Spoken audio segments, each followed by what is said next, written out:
অন্ডাল রোডের গোপাল মঠ শিশু কল্যাণ সমিতিতে ভারতীয় মানবাধিকারের পক্ষ থেকে প্রায় ৬০ জন অভাবী শিশুকে শিক্ষার কিট বিতরণ করা হলো। এ সময় ভারতীয় মানবাধিকারের চেয়ারম্যান সোনা সিং বলেন যে আজ আমরা ভারতীয় মানব অধিকারের সকল সদস্য গোপাল মঠ শিশু কল্যাণ সমিতিতে কিছু বই, কপি এবং কলমের মতো জিনিসগুলি সমস্ত অভাবী শিশুদের মধ্যে বিতরণ করছি। এ সময় তিনি বলেন, এই শিশুদের জন্য আজ আমরা যা করছি তাদের জন্য কিছুই নয় এবং ভবিষ্যতে শিশুদের জন্য আরও বড় কিছু করব। এ সময় chairman Jhantu Ghosh, secretary Nasim Ansari, vice chairman Bapi Modi, Gurdeep Singh, Sangeeta Lala, Subir পাত্র এবং সমস্ত সদস্যরা উপস্থিত ছিলেন। দুর্গাপুর থেকে অজিত মিশ্রা, রিপোর্ট নিউজে।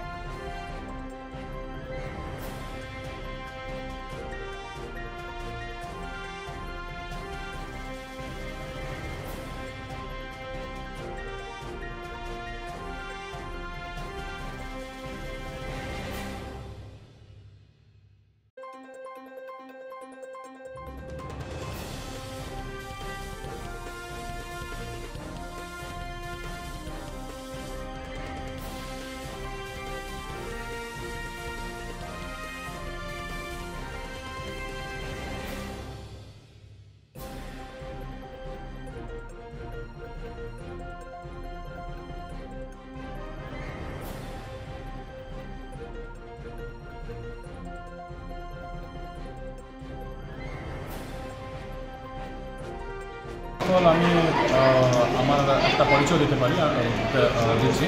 আমার নাম সোনা সিং আছে, আমি ভারতীয় ম্যান রাইটসের প্রেসিডেন্ট ফাউন্ডার আছি, আর আমার পুরো টিম আমার সঙ্গে আছে। অ্যাকচুয়ালি কী হয়েছিল কি, হঠাৎ আমরা এমনিতে সবসময় প্রোগ্রাম করি, আর এটা আপনি মিডিয়ার মাধ্যমে সবাই জানে, আর এমনিও সবাই জানে কি প্রোগ্রাম করি আমরা।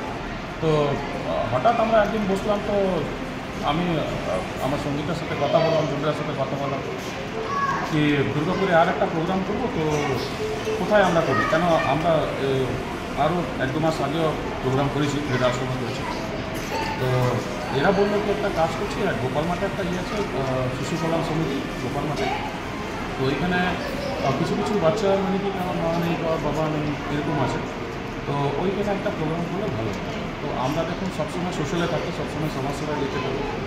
তো আমি এটাই ভাবলাম কি না, একটা ওইখানে একটা করার দরকার আছে, কেন মানে কি ওদেরও একটা মনের মধ্যে গিয়ে থাকে যে হ্যাঁ যদি আমার মা থাকতো কত ভালো করতো, বা যদি আমার বাবা থাকতো কত ভালো হতো। তো বাস একটা ছোট্ট মতন একটা উপহার দেওয়ার জন্য খাবার একটা বন্দোবস্ত করছি। আর তারপরে সুবীর পাত্র আমাদের যা আছে, ও খাতা কলম যা আছে ওইটা মোটামুটি যত এখানে বাচ্চা আছে তাদেরকে ইয়ে করেছে। তো আমাদের উদ্দেশ্য সবসময় এটাই থাকে কি যত হোক যত চাই আমরা সবারই হেল্প করি, আর যত মানে কি যত আমাদের মানে কি মধ্যে যা আছে আমরা সবার সঙ্গে থাকি। আজ কত বাচ্চাকে আজকে পেন দেওয়া হয়েছে, পেন পেন্সিল? আজকে মোটামুটি 55 to 60 বাচ্চারা আছে। তো ওদেরকে ওদের খাবার, আর তারপরে কী আছে ওদেরকে পেন পেন্সিল, তারপরে বই খাতাগুলো ডিস্ট্রিবিউট করে আছে। সোসাইটি, এই সোসাইটিতে আমাদের গরিব বাচ্চাদের নিয়ে পরে আমাদের বিভিন্ন শিক্ষামূলক কাজে আমরা লাগাই। তাছাড়া অনেক মহিলা সিনিয়র গোষ্ঠী রয়েছে, তাদেরকে বিভিন্ন কাজে তারা সংসারে কিছু আয় করতে পারে। সেরকমই আজকে যে আমাদের ভারতীয় ন্যাশনাল হিউম্যান রাইটসে এসেছি, ওনারাও এসে যেভাবে বাচ্চাদের পাশে দাঁড়িয়েছে, তাদের বই খাতা পেন এবং কিছু খাবারও খাওয়ানো হয়েছে। এরকম অনেক সহায়তা ব্যক্তি এখানে আসেন, এসে এ সমস্ত বাচ্চাদের তাদের আনন্দ, আমাদের বাচ্চাদের সঙ্গে সময় কাটান, তাদের একটু আনন্দ দেন। এইভাবে কিন্তু আমরা আমাদের এই স্কুলের পাশে বা আমাদের সমিতির পাশে সকলেই থাকেন, ওনারাও আছেন। খুবই একটা ভালো কাজ।